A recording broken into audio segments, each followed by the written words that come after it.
Before we begin, I want to warn you that this story contains mature themes. It deals with the challenges of new motherhood, family relationships, and infidelity. If these topics make you uncomfortable, you might want to stop watching now. I'm Braylee Shepherd. I'm 42 years old, and I guess you could say my life is unconventional. If you had told me 10 years ago that this is where I'd end up, I probably would have laughed in your face. But here I am, sitting in my kitchen, staring at a half-empty cup of coffee, trying to make sense of everything that's happened. It's been just me and my son, Maximus, for the last 8 years. Ever since the divorce, it's felt like the two of us against the world. He was only 10 when his dad walked out. He didn't cry, not in front of me, at least. But I could see it in his eyes, the way he'd sit by the window and wait, like maybe today his dad would come back. Of course, he never did.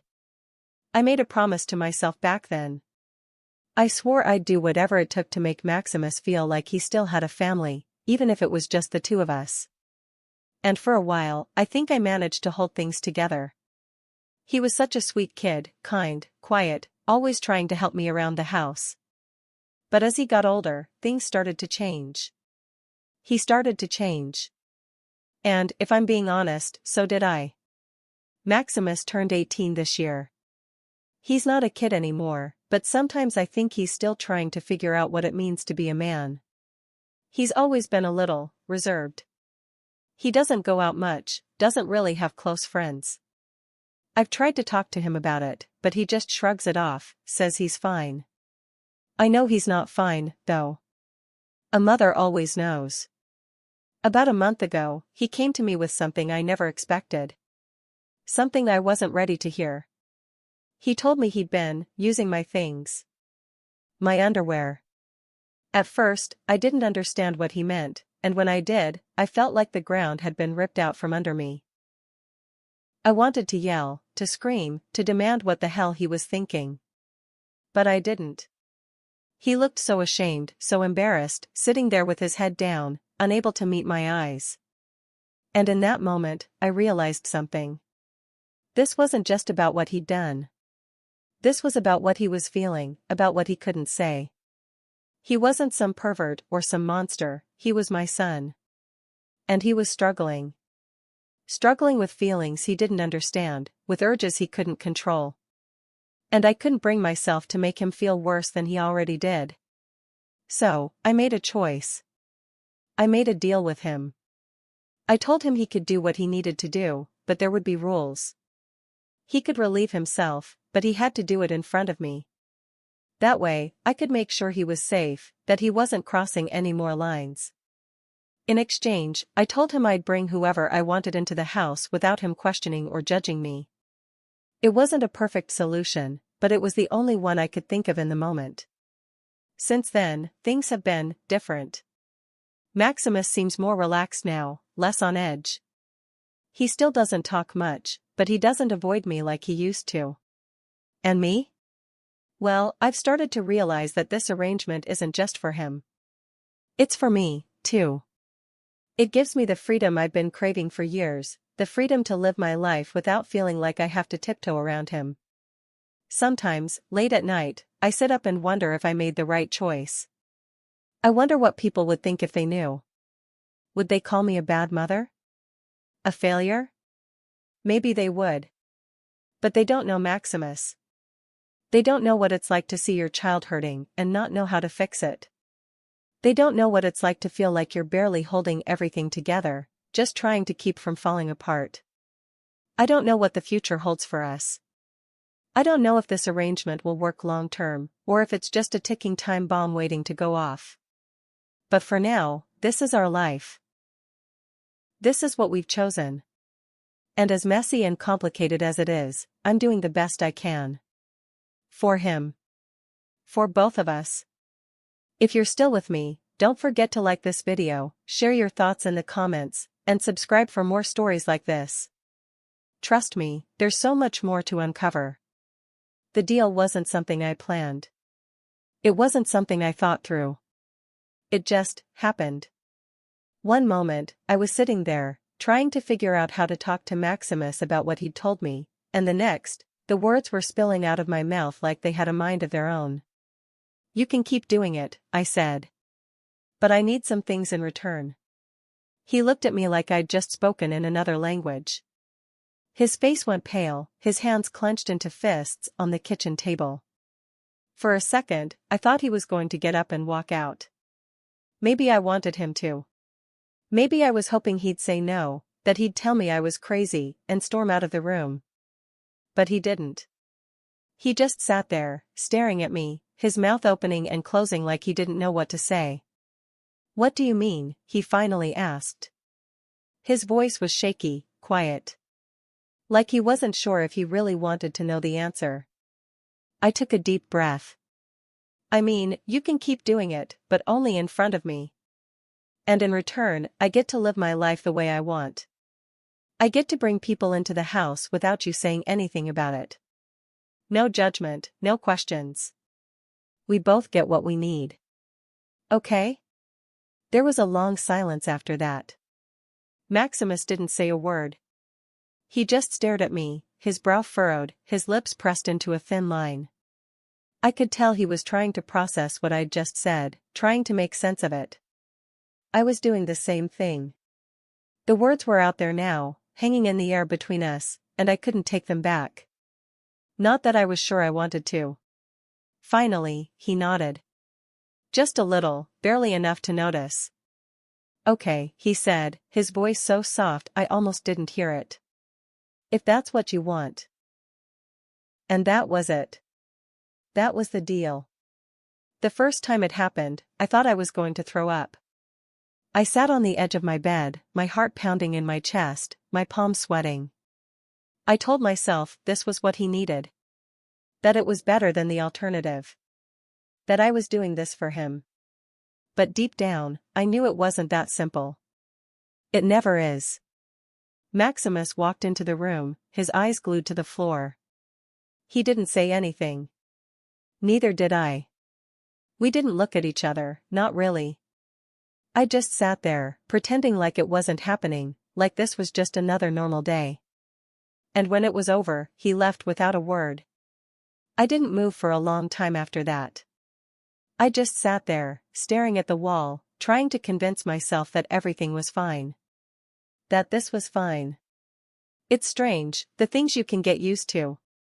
At first, every time felt like a punch to the gut. But over time, it got easier. Or maybe I just got better at pretending it didn't bother me. I told myself it wasn't hurting anyone. That it was just different.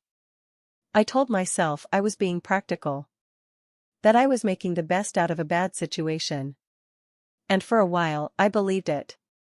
Maximus, on the other hand, was a different story. He tried to act like everything was fine, but I could see it in his eyes, the shame, the guilt. He never said it out loud, but I knew he hated himself for needing this. For needing me. And every time I saw that look on his face, it broke my heart a little more. But what was I supposed to do? He was my son. My only child. I couldn't turn my back on him. I couldn't let him drown in his own feelings while I stood by and watched. So I did what I always do, I put on a brave face and pushed forward. For him. For me. For us. I don't know if I'm doing the right thing. Most days, I'm not even sure what the right thing is anymore. But this is where we are. This is the life we've built. And for now, it's enough. It has to be. At first, it wasn't so different. Maximus stuck to the routine, if you could even call it that. Once in the morning, sometimes again in the evening. It wasn't predictable, but it was manageable. I told myself this was just a phase, that he'd get tired of it, that it would taper off once the novelty wore off. But I was wrong. Instead of slowing down, it only picked up. Slowly at first. A morning turned into an afternoon, and then into a night. Then 2 mornings back to back. I started noticing how quickly the hours in the day began to revolve around this arrangement. There were fewer stretches of normalcy, fewer moments when the air in the house didn't feel heavy with what we'd agreed to. I tried to ignore it, to push it to the back of my mind, but it was always there, lingering like a shadow. The first time I felt uneasy about it, I was in the middle of folding laundry. Maximus walked in without saying a word, his expression tense, his body language stiff. I knew what he wanted before he even said anything. I put the clothes down and sat on the edge of the couch, waiting for him to finish. But something was different this time. He didn't just leave when it was over. He lingered, looking at me like he was trying to say something but couldn't find the words. I felt my stomach tighten, the weight of the moment pressing down on me like a stone. "You okay?" I asked, my voice softer than I intended. He nodded, but I could see it in his eyes. This wasn't about relief anymore. It was something more. That night, I couldn't sleep.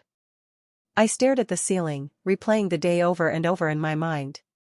I told myself not to overthink it, that I was imagining things. But deep down, I knew better. This wasn't just a way for him to cope anymore. It was something he was starting to need, something he was beginning to rely on. And the scariest part was, I wasn't sure how to stop it. In the days that followed, Maximus's behavior shifted even more.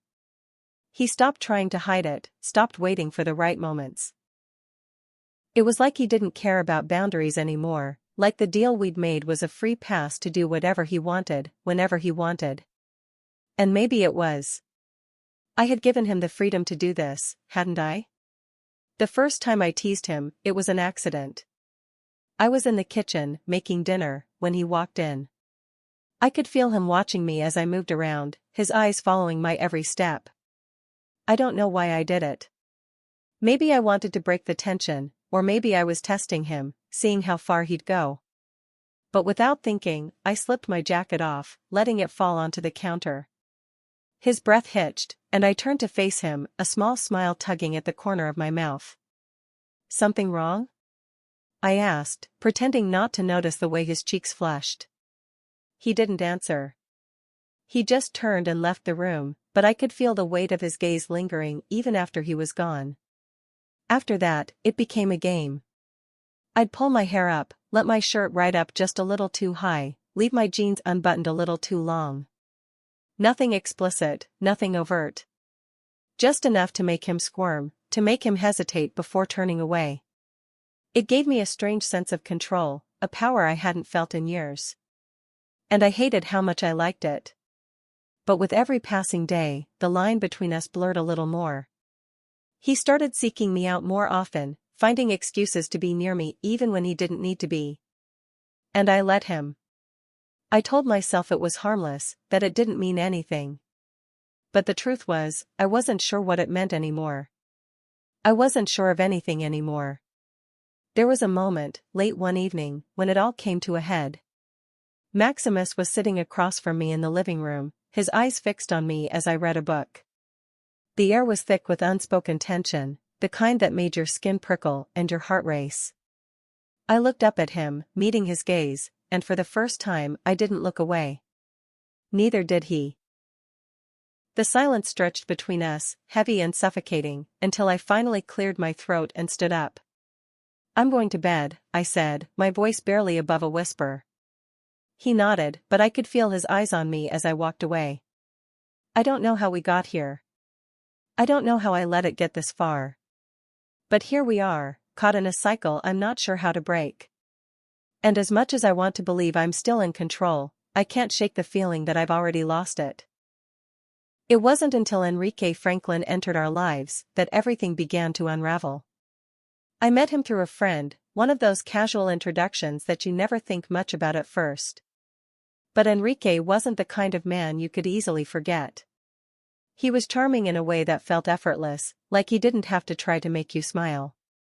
He had this laugh that filled a room, warm and disarming, and he made me feel lighter. Like maybe, for the first time in years, I could let my guard down.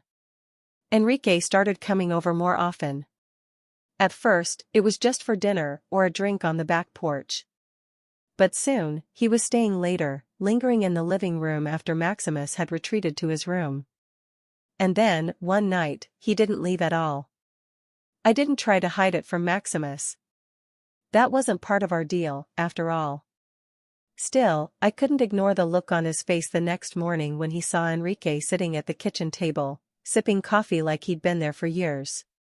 It was subtle, but I knew my son well enough to recognize the tension in his jaw, the way his hands tightened around his plate just a little too hard. At first, Maximus didn't say anything. He just watched from the edges, quiet and sullen. But as the weeks went by and Enrique's presence in our house became more frequent, his silence turned into something sharper. He started snapping at me over little things, forgotten errands, mismatched socks, trivial annoyances that seemed to take on a life of their own. I tried to brush it off, telling myself it was just his way of adjusting. But the truth was, I could feel the resentment growing between us, thick and heavy like a storm waiting to break. One evening, as Enrique and I sat on the couch laughing over something silly, Maximus walked into the room. He didn't say anything at first, just stood there watching us with an expression I couldn't quite place. When I looked up and met his eyes, I saw it. The hurt, the anger, the confusion that had been bubbling beneath the surface for weeks. Before I could say anything, he spoke, his voice low and trembling. "Do you even care anymore?" he said, his words cutting through the air like a knife. Enrique looked at me, startled, but I didn't take my eyes off Maximus. "What are you talking about?" I asked, my voice steady even though my heart was racing. He took a step closer, his fists clenched at his sides. "You don't care about me. About us. About what we're doing, has done to me." The room went silent. Even Enrique didn't dare to move. I stood up slowly, my chest tight as I searched Maximus's face for some kind of explanation. "Maximus, that's not true," I said softly. "Of course, I care about you. Everything I've done, everything I've been doing, is for you." "For me?" he shot back, his voice rising. "How is any of this for me? You let this guy waltz into our lives like it's nothing. You sit there and laugh with him like I don't even exist." I felt the air leave my lungs, his words hitting me harder than I expected. "Maximus," I said, reaching out to him, but he pulled away before I could touch him. "I didn't know you felt this way." "Of course you didn't," he said bitterly. "You're too busy with your freedom or whatever it is you think this is. Do you even see me anymore? Or am I just convenient?" The silence that followed was deafening. Enrique shifted uncomfortably on the couch, muttering something about giving us space, before slipping out the door. I barely noticed. All I could see was my son standing there, trembling with emotions I'd ignored for far too long. That night, after Maximus stormed off to his room, I sat alone in the living room, staring at the empty coffee cup Enrique had left behind. His words kept replaying in my head, over and over, each one cutting a little deeper than the last. He was right. I hadn't been thinking about him, not really. I'd been so focused on trying to make this situation work, on convincing myself that everything was fine, that I hadn't stopped to think about what it was doing to him. And for the first time in a long time, I felt the full weight of my choices. The deal I'd made with Maximus, the boundaries we'd crossed, the lines we'd blurred, it wasn't just about us anymore. It was about what we were becoming, and the damage we were leaving in our wake. I didn't sleep that night. I just sat there, staring at the door, wondering if there was still a way to fix this. Or if it was already too late. The day after our argument, the house was unnervingly quiet. Maximus stayed in his room, the door closed and the air heavy with unspoken tension. I sat at the kitchen table, staring at my coffee, the steam curling up like a fog, clouding my thoughts. I couldn't ignore it anymore, I had to do something. Whatever this was, whatever we had turned our relationship into, it couldn't go on like this. Not for him. Not for me. Later that afternoon, I knocked on his door. There was no answer at first, but I waited, pressing my forehead against the wooden frame. "Maximus, please. I need to talk to you," I said softly. Finally, the door creaked open, and he stood there, his face guarded and his eyes rimmed with exhaustion. "I'm sorry," I said, my voice trembling. "For everything. For not seeing how much this has hurt you. For letting things get this far. I was wrong. His expression didn't soften immediately, but he stepped aside to let me in. I sat on the edge of his bed while he leaned against the wall, arms crossed over his chest. We need help, I admitted. Both of us. I can't keep pretending like I know what I'm doing, and I can't let us keep going down this path. I've already made too many mistakes, but I want to try to fix them. If you'll let me. Maximus didn't say much at first. He just nodded, his gaze fixed on the floor. But a few days later, we were sitting in a small office across from Rafael Cabrera, a family therapist I'd found online. Rafael was a kind man, his demeanor calm and steady in a way that made you feel safe, even when you didn't want to talk. And at first, neither of us did. We sat in silence, the weight of our story too much to put into words. But Rafael had a way of breaking through that silence, asking questions that didn't feel like prying, but like invitations. Slowly, Maximus began to open up. He talked about the loneliness he'd felt since the divorce, the confusion he carried about our arrangement, and the resentment that had been building inside him. I listened, tears streaming down my face as I heard him put words to feelings I'd ignored for far too long. In the weeks that followed, therapy became a part of our routine. It wasn't easy. There were days when we left the office more drained than when we arrived, days when I questioned if we were really making progress. But bit by bit, the walls between us began to come down. Raphael helped us set boundaries, real boundaries this time. I told Maximus that our deal was over, that it had been a mistake, and that we needed to start fresh. At first, he struggled to adjust. There were moments when I caught him retreating to old habits, his frustration boiling over into anger or tears. But with Raphael's guidance, we found healthier ways to cope. Maximus started journaling, something I never thought he'd try, and even joined a local martial arts class, where he found an outlet for his emotions. Slowly, I saw him change. He stood a little taller, spoke a little more confidently, and began spending more time out of the house, building connections that weren't tethered to me. For me, the hardest part was facing myself, really facing myself. Therapy forced me to confront the choices I'd made, the ways I'd let my own fears and insecurities dictate my relationship with Maximus.